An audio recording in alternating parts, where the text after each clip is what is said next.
And then this cowboy that later on speaks of Bhagavad Gita. And that's we understand it. Bhagavad Gita is so well known. Why is it? Because it's full of such a transcendental knowledge. Well, there is other parts of the Mahabharata that is also full of philosophy and like that. It could be equally valid, so to say. But we say this Bhagavad Gita is more because it's spoken by Krishna, who is the Supreme Personality of God. And even though he appears just in a seemingly human-like form, and in a human-like, not seemingly, but human-like form, still he's not, he's more than human. Well, he's very human in one sense. He has his friends and relatives and cows and having a good time playing around and fighting and wrestling and doing all kind of things. And then later on arranging for the battle of Kurukshetra, where he then, as an introduction to the battle, speaks the Bhagavad Gita, gives them a good lesson how to relate to it. Not to stop the battle, just to make sure so they kind of battle in the right consciousness, and thus achieves the full benefit of the battle. They can enter the spiritual world just by battling, okay, struggling in one sense. So Krishna he will not say that, you do nothing. Well, I said you do nothing, just sit down and hear. That's in one sense Krishna's instruction. Well, Lord Brahma's instruction, here he says. He speaks to this Krishna, who is just standing with some yogurt in the sun and watching, what are you doing here? This four-headed Lord Brahma is kind of giving his respectful obeisances to a small cowherd boy. Small and small. He has his spiritual greatness. Okay, then he says, those devotees who have thrown away the impersonal conception of the absolute truth. Okay, we have given up the, maybe, not all of us, maybe, here we give up the impersonal concept of the truth as being the ultimate goal of life, or spiritual elevation. And therefore given up speculative knowledge, and we can speculative knowledge, and we can also speak about materialistic knowledge. He has a way understanding speculative knowledge, materialistic knowledge. Materialistic knowledge, in one sense, is quite speculative, because they're making the research and finding out things, but at a certain point it has its limit. And then they try to go beyond that limit, and that's speculation. But then he says, it doesn't matter, so he says you don't have to take sannyas, you don't have to be a brahmachari, you don't have to get married either. And if you're married, you don't have to take sannyas, and you don't have to become a vanaprastha, really. You don't have to become a man either if you're a woman, and if you're a man, you don't have to become a woman.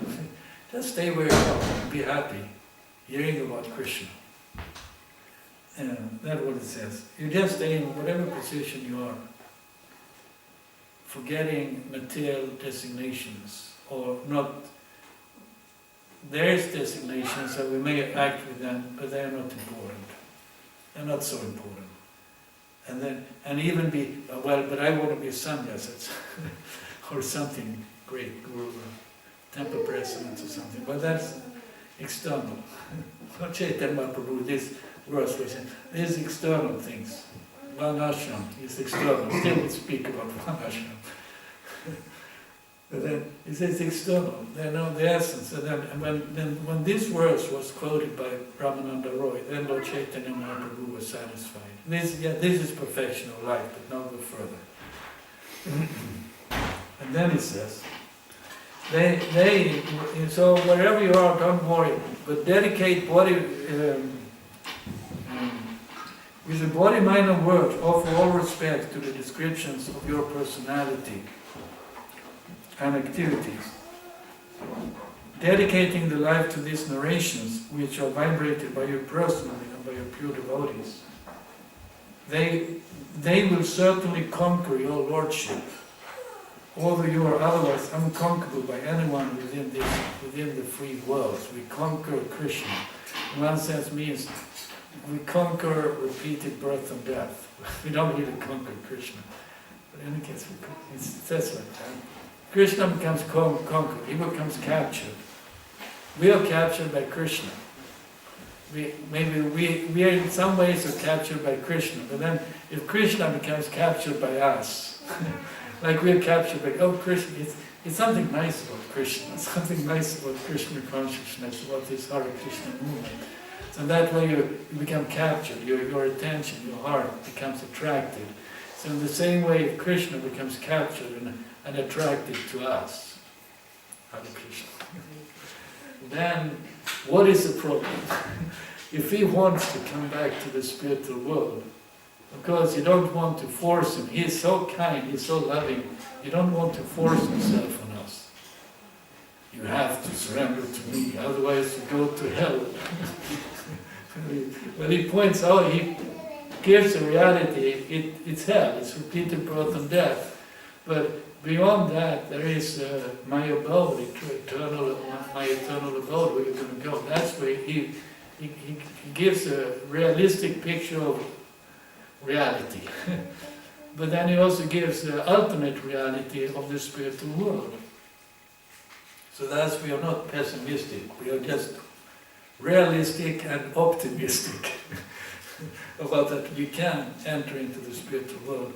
And that here says, just sit down and basic sit down and hear, or dedicate to time and life. And then we say this, there is, so Daddy says dedicating body, mind and words. And of course that's, we sannyasas, when we get initiated, so we get this danda, and there's 4 dandas. In the danda is comprised of 4 sticks. 1, 2, 3 represents body, mind and words, and then the 4th representing Paramatma, which, or the Supreme, from which we take one small part like this, and then bend it over fire a little bit, and then you tie it on there, and that represents the soul, who is a part of the Supreme Soul, and paying his obeisances to the Supreme Soul by dedicating his body, mind and words to the service of that Supreme Soul.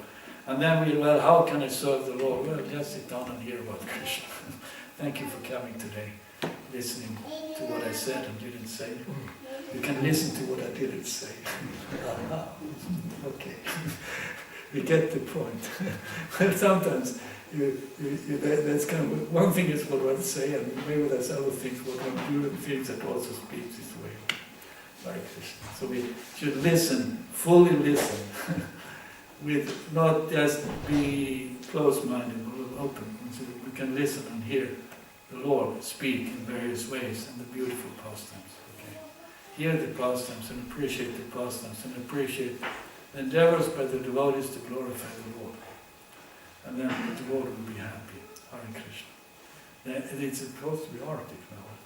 That's Maybe there's time for 1 or 2 questions? There's 1 or 2 questions, good. As if there is 1 or 2.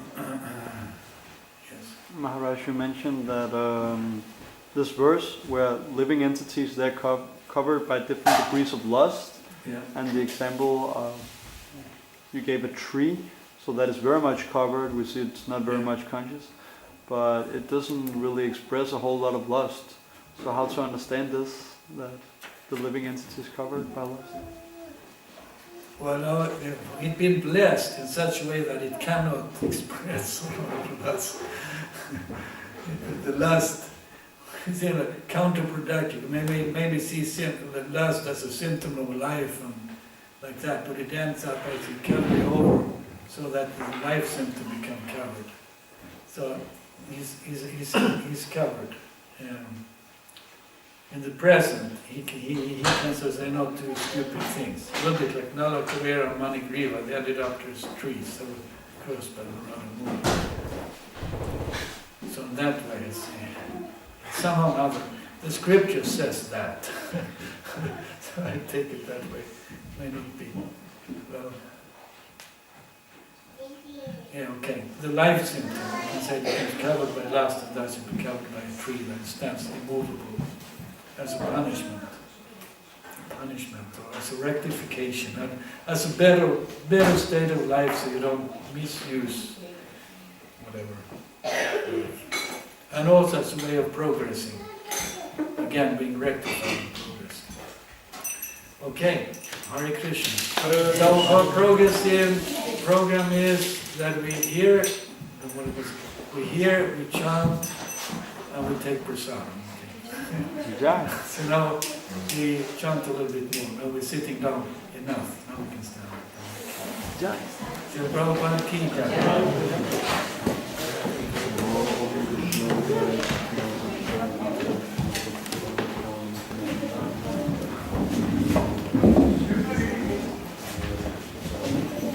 Hare Krishna, thank you to Smita Krishna Maharaj for a very nice lecture. So now we will sing and dance for a little half an hour. So kindly take away the pillows and everyone get up and move the legs a little bit. Hare Krishna.